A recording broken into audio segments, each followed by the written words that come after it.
Welcome to another episode of Glimpses of a Glorious Past, an informal history of the Lawrence School Lovedale. In the last episode, we launched a new series called the Landmarks of Lovedale. The aim is to capture memories of landmarks that were an integral part of our school days, which we fondly remember till this day. It was inevitable that we'd start with the iconic clock tower.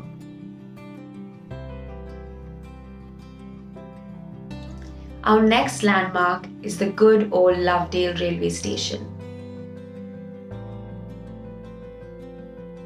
For many old Laurentians, the first place they stepped foot in Lovedale.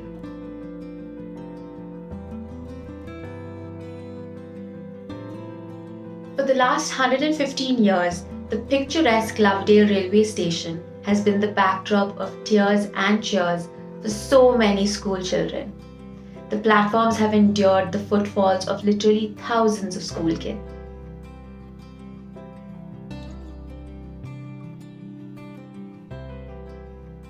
In an earlier episode of Glimpses, we saw how the railway line, now known as the Nilgiri Mountain Railway, was first laid from Mettupalayam, or Metti in Laurentian lingo, till Connor in 1899. This was extended by 11 3/4 miles to Udagamandalam, then called Uttakamand, in 1908, covering Lovedale on the way. The charming railway station at Lovedale has warmed the hearts of millions over the decades. Today, it comes under the Southern Railways of the Indian Railways and is codenamed LOV. Taking a cue from this, perhaps, that over generations we have seen so many OL couples. Following an old tradition, all stations in the Indian Railways have the altitude of that location inscribed on their boards. It is from here that generations of Laurentians learnt that A. MSL stood for mean sea level, and that B. their home in the hills for a better part of the year was situated at 2,192 meters or 7,193 feet above mean sea level. Amongst the party of OLs from the United Kingdom who were at school for founders in 1988 was Max Cooker. He studied in school from 1931 to 1939. Cooker wrote a most engaging account of his school in his memoirs, Lovedale, the Lawrence Memorial Royal Military School, a personal account, which was published in 1988. In his talk on Founders Day, Cooker said, "Like several of my contemporaries, and perhaps some of you, I was doubly fortunate. My father was a Lovedale boy. In the true mold of Henry Lawrence's vision of a home for the army's homeless, he was the orphan of a soldier. So from the earliest age, his children were fed on Lovedale yarns with warmth and pride. We knew this place and its people from without being nearer than 1,200 miles. So that when my father and his two children eventually stepped onto Lovedale Railway Station on a sunny morning in March 1931, it was to us the most natural step in our progression. All of us can relate to the mixed feelings we had when we stepped on to that railway station platform for the very first time when we were admitted to school. Anxiety, excitement, sadness, thrill, and related emotions swept our young minds. The surreal atmosphere around the Lovedale Railway Station, picture perfect, soothed our rattled minds. We were stepping into a new world.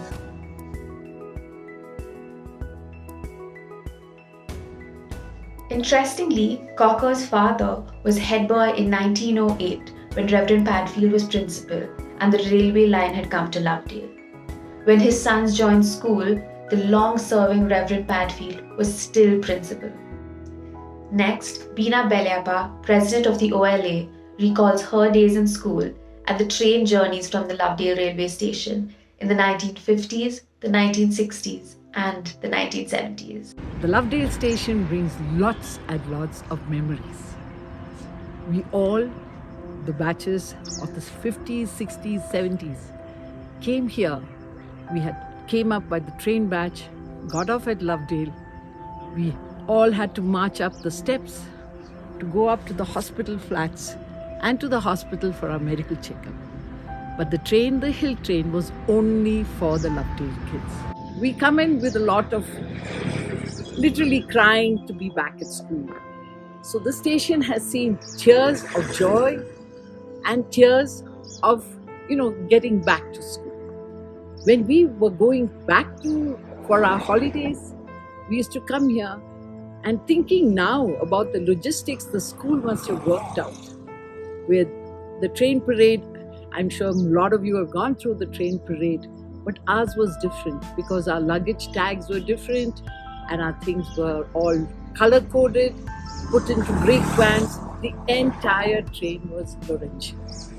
And we went down with our escorts singing and making such a noise till Metropolitan.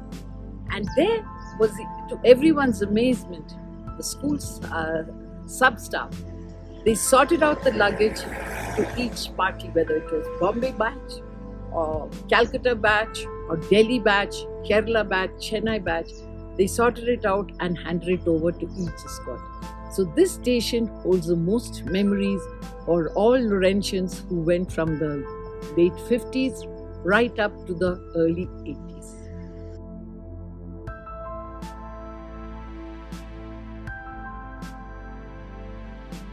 I remember my own experience. I was about 7 when I joined in the 3rd standard in 1959. My father perhaps didn't want to do the onerous task of leaving me there. So he deputed it to my uncle. And this young man who was 23 and a student of Madras Christian College was given the responsibility of leaving his young nephew in uncharted waters, so to speak.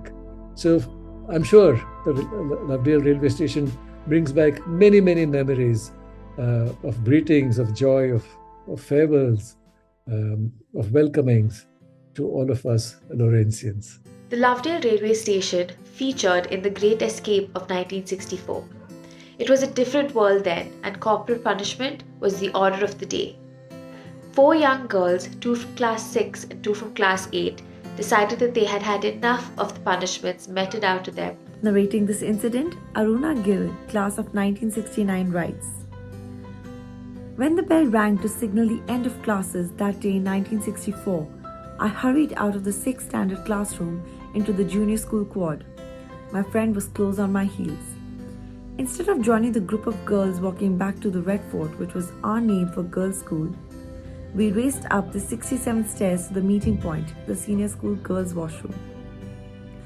Our 2 fellow conspirators were already there, waiting for some 11th standard laggards preening before a mirror to leave. Finally, it was just the 4 of us. Time to act. We stripped off our uniform, yanked on the civvies hidden in our satchels, and donned our disguises, khaki raincoats, in case we were spotted out of uniform. But it was lunchtime. No one was around.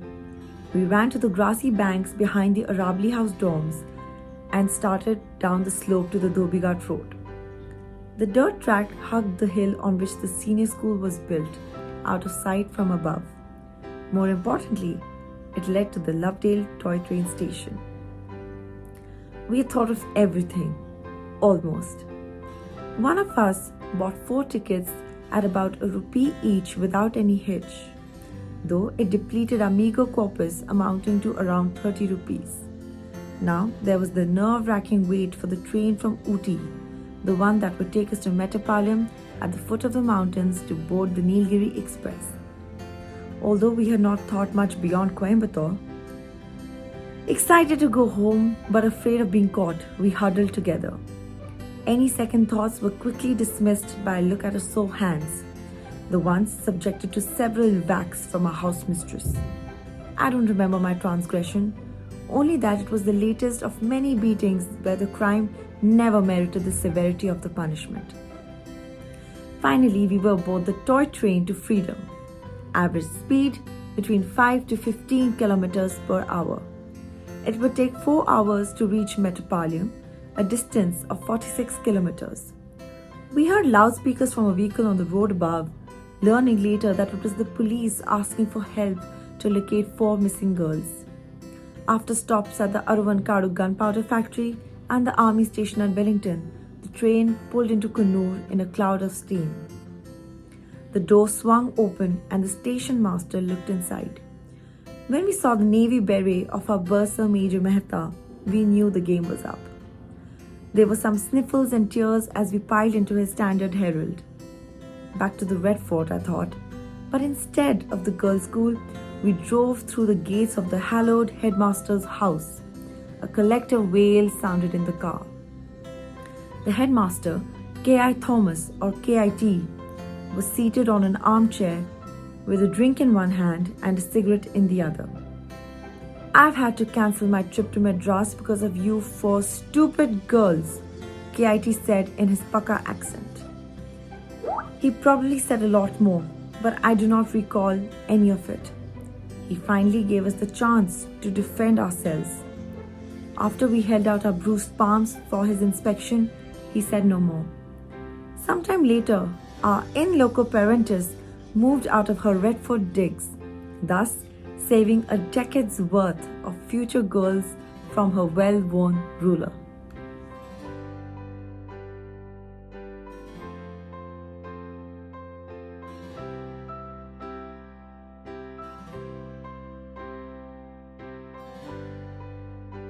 Kit Thomas did not hold any transgression by a student against them for long. In her final years, he made Aruna head girl. For every Laurentian, the Nilgiri Mountain Railways has a pride of place. We made the journey, most of us, at least twice a year to and from school. The train journeys bring back a flood of memories. Metti, where it all started, and even years later, the list of small stations run past like a litany of names in our minds. Kallar, Adderley, Hillgrove, Runnymede, Kateri Road, Connaught, Wellington, Aruvankadu, Katy, and finally Lovedale.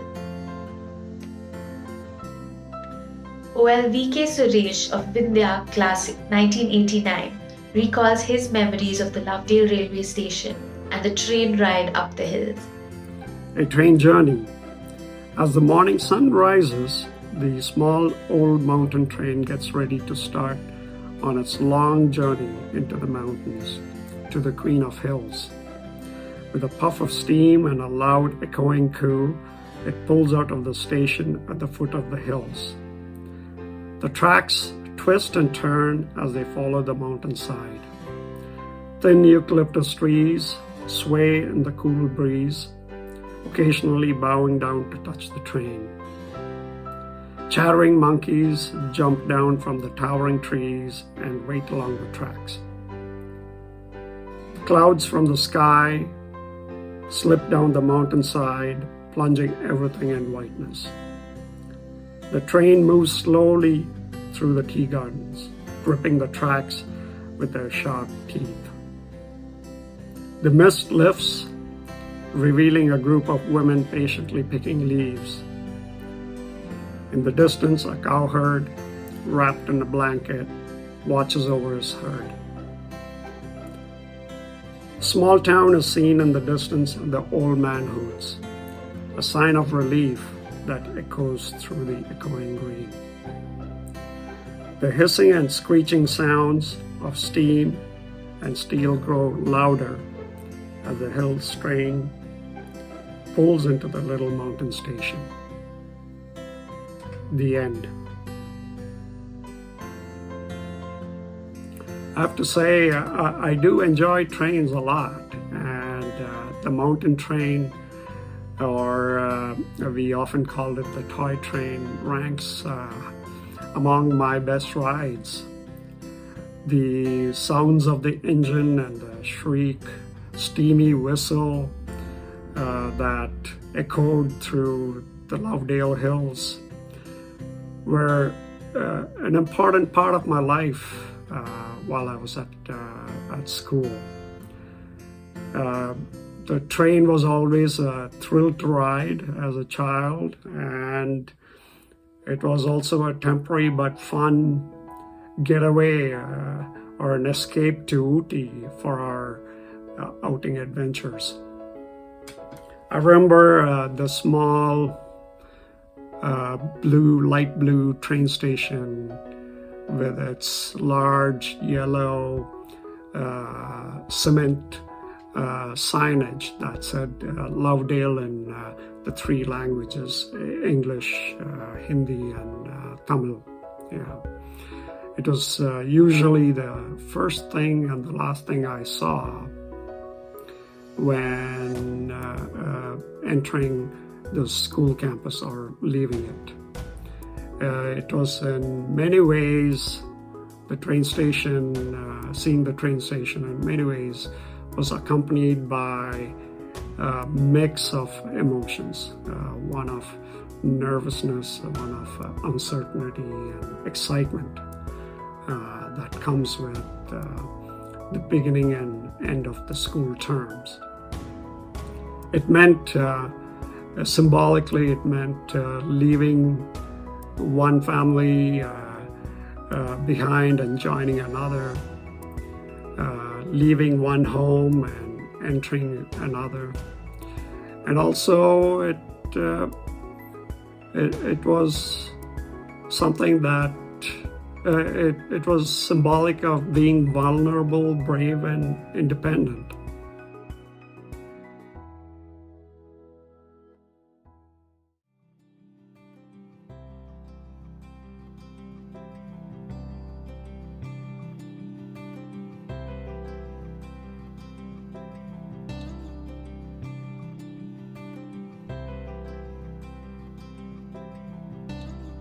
With this, we come to the end of another episode of Glimpses of a Glorious Past, an informal history of the Lawrence School Lovedale. Thank you for joining in. If you would like to contribute to Glimpses in any way, please send an email to olalovedale@gmail.com with the subject line for Team Glimpses. Thank you.